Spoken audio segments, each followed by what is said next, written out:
Okay, Nick and Andy, some of the big news around the international break was that there's been a big appointment in world football, and that is Thomas Tuchel has taken over as the new England manager, replacing Gareth Southgate on an 18-month contract. He'll start in January 2025, so he's got a few months to kind of get things together. But your initial thoughts on this, Nick Mendola, because as an Englishman, I think this is a great appointment. I'm really excited by this, but obviously there's been a bit of a mixed reaction, shall we say, for many reasons, but Tuchel is probably one of the best coaches, if not the best coaches available in world football right now. So I feel like if you're an England fan, you have to be excited by this.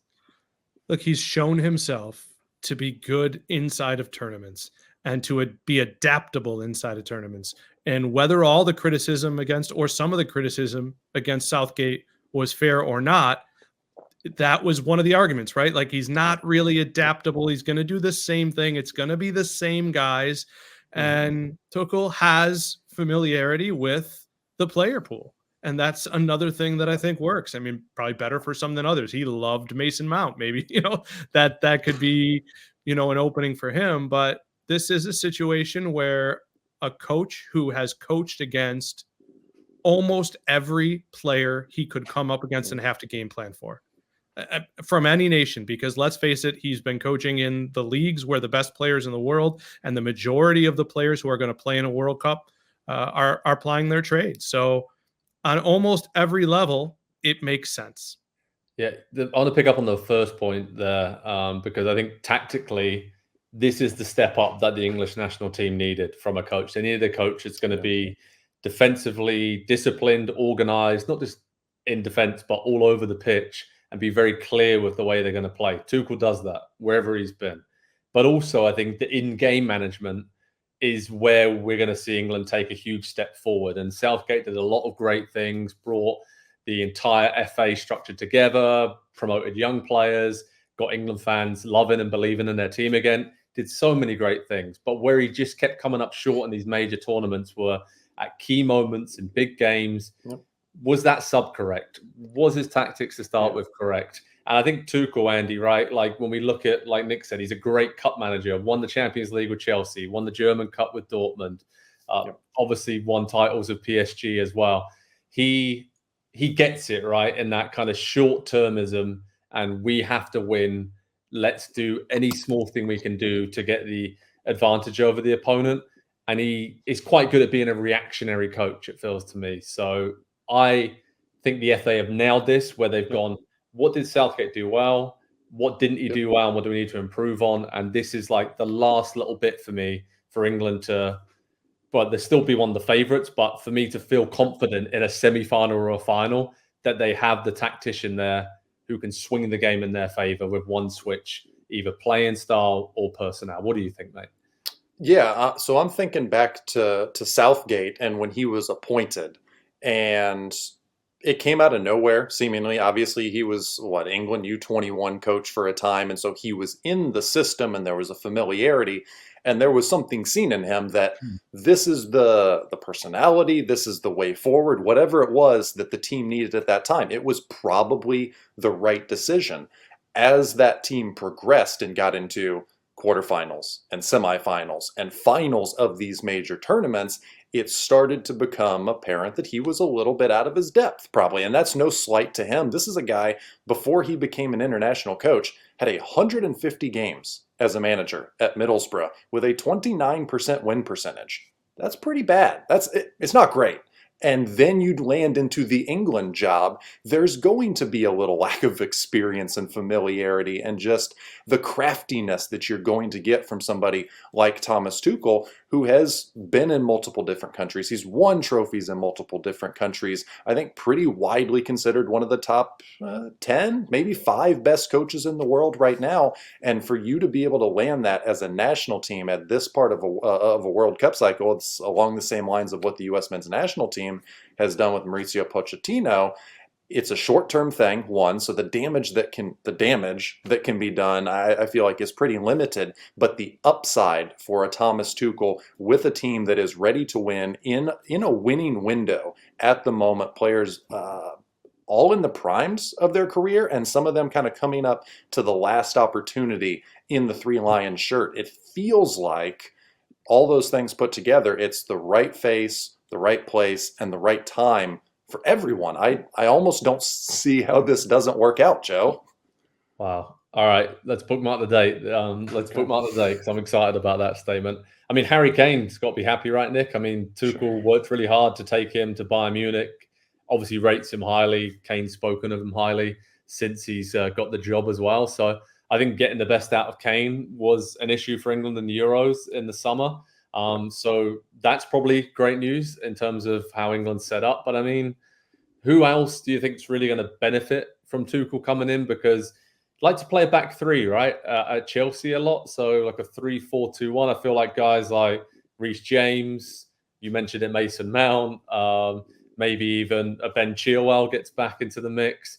I'm just thinking there's certain players that he knows very well from his days at Chelsea that for whatever reason find themselves out of favour. But England probably need options. They do need options at left back. They do need different kind of options in midfield. And yes, they are blessed with a lot of talented players, but balance, that is the key word. And I think Tuchel knows how to bring that. We saw that at Chelsea in particular. Raheem Sterling, for one. It's a little cheeky to say this, but he did bring Eric Dyer to Germany, which in a back three, maybe that could still be something. Familiarity is important. You want at least to breed into your system. But I'm interested to see the changes. And England has, rightfully so, hyped its underage programs and bringing those players to the next level. I'm interested to see which of those pieces fit for Tuchel. And look, I also think this could be a great opportunity for a guy whose name has been mentioned a lot alongside Sterling in Sancho, because he looks very, very good at Chelsea. Tuchel have great familiarity because of his former club, Dortmund, and he's had to game plan against him as well. So it's interesting that we're not necessarily looking at who are the guys that we haven't seen before. It's the guys that we have seen before and will benefit from a new set of eyes saying, yeah, that guy might still have something. Let's at least give him a look.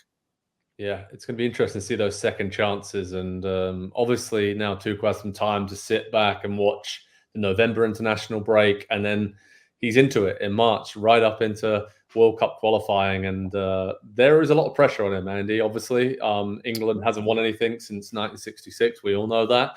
They've come close recently, though. And the 18-month contract, the talk of Tuchel being like, I'm here to add an extra star to our shirt, that is all based on them winning the World Cup in 2026. I mean, do you, sitting here right now, obviously we're less than a couple of years out, they are still probably amongst the 5 or 6 favourites, right? Would you say that right now? And then it's, I guess Tuchel now, his main job is to keep the expectations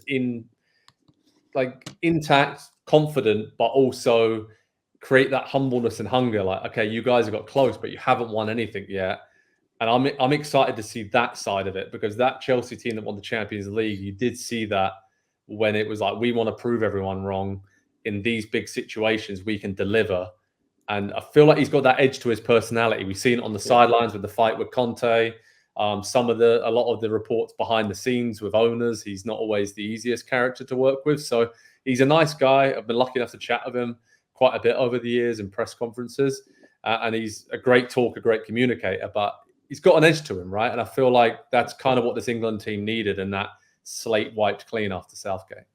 Yeah, the parallels between the England team, while at different levels and with different goals and expectations, but the parallels between England and the U.S. men's, you knew before I got there, it's kind of interesting because it does feel like, and no offense whatsoever to Greg Berhalter or Gareth Southgate, it did feel a little bit like they had substitute teachers the last couple months of the school year, and they kind of got away and just did a little bit of whatever they wanted, and it showed. Did it not? For both teams, and there's a reason that they both made a change right around the same time. There's a reason they both went for a big name with a big personality, and somebody that the players now again have to look up to, and not that there was a lack of respect for the previous managers, but it's a different relationship. Whether they're harder on the players, whether they're easier on the players, it's someone different, and so you have to start over. And I feel like at this point of the cycle, with just about a year and a half until the World Cup for both groups, it's probably a very good thing. And I'm just looking at the England squad here, Joe. You talk about, are they still one of the favorites for the World Cup? Of course they are. They have 5 or 6 of the best players in the world at their positions, and not even at their positions, just in general. Now, the issue a little bit is they kind of overlap a lot with between Jude Bellingham and Phil Foden, and obviously different position, but it's Kane up top. It's very heavily weighted going forward, and typically what Tuchel has been is a little bit on the safer side, a little bit more reserved, not going to take those risks going forward. And so that to me is the really big thing that he's going to have to, maybe he has to work it out, maybe he doesn't. Maybe it's just international football. You've got more talented players. Go out there, play better, work harder, and you're going to win most games. To put a bow on this, the main reason why this is such a good decision from the English FA is that Thomas Tuchel delivers exactly what they've been missing, that extra organization and that extra tactical nous and know-how in games with personnel changes. And that is why I love this move so much. Again, he may not win the World Cup. As an English fan, pretty sure that's not going to happen anyway, given our history. But I think it can be deemed a success, even though they don't win the World Cup, because this seemed like the best possible choice at this time for England to make. And they've made it, and I'm excited to see how it goes. So head over to Pro Soccer. Bring on the Poch Tuchel World Cup final on U.S. soil, and then we can decide who got the best manager and the best end of the from Chelsea. Yeah, exactly. All right, head over to Pro Soccer Talk on NBCSports.com for all the latest to see how Tuchel is shaping up to take charge of England. It's a huge job, huge moment for him and for the Three Lions, and it's going to be really intriguing to see how it all plays out at Wembley and beyond. Hi there, I'm Rebecca Lowe, studio host of NBC's coverage of the Premier League. Don't forget to hit subscribe to watch more videos all season long. And if you want even more Premier League content, from original series to live matches, head over to Peacock.